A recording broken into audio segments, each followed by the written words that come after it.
السلام علیکم دوستو فرانس کے صدر نے دنیا بھر کے مسلمانوں کا دل دکھا کر یہ سمجھا کہ سب کچھ بھول جائیں گے اور فرانس کا صدر نارمل اپنا کام کرتا رہے گا۔ فرانس کے صدر نے گستاخ ٹیچر کو ایوارڈ دیتے ہوئے تمام مسلمانوں پر سخت وار کیا ہے، جس کے جواب میں مسلمانوں نے پہلے ہی دے دیا ہے۔ پوری دنیا کے مسلمانوں نے گستاخ فرانس کے ہر سامان کا بائیکاٹ کیا، جس سے فرانس کے حالات کافی خراب ہو چکے ہیں، اور وہ فرانس جو جنگ میں آرمینیا کی مدد کر رہا تھا اب وہ بری حالت میں پہنچ چکا ہے، اور آرمینیا کا ساتھ نہ دینے کی وجہ سے آج آرمینیا کھا چکا ہے۔ دوستو اسی کے ساتھ فرانس میں گستاخوں پر حملے بھی ہو رہے ہیں۔ جو پبلک میں گستاخی کرتا ہے وہیں کے مسلمان اسے ٹھوک دیتے ہیں۔ فرانس کے صدر میکرون پر بھی ایک مسلمان صحافی نے وار کیا۔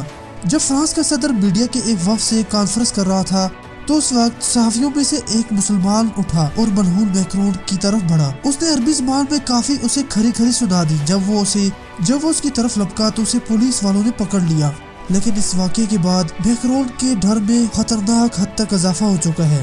دوستو اس لیے ہی میکرون اب کافی پریشان ہے اور کھلے میں کانفرنس نہیں کر پا رہا، اور جگہ جگہ یہ کہتا پھر رہا ہے کہ مجھے مسلمانوں کا خیال ہے۔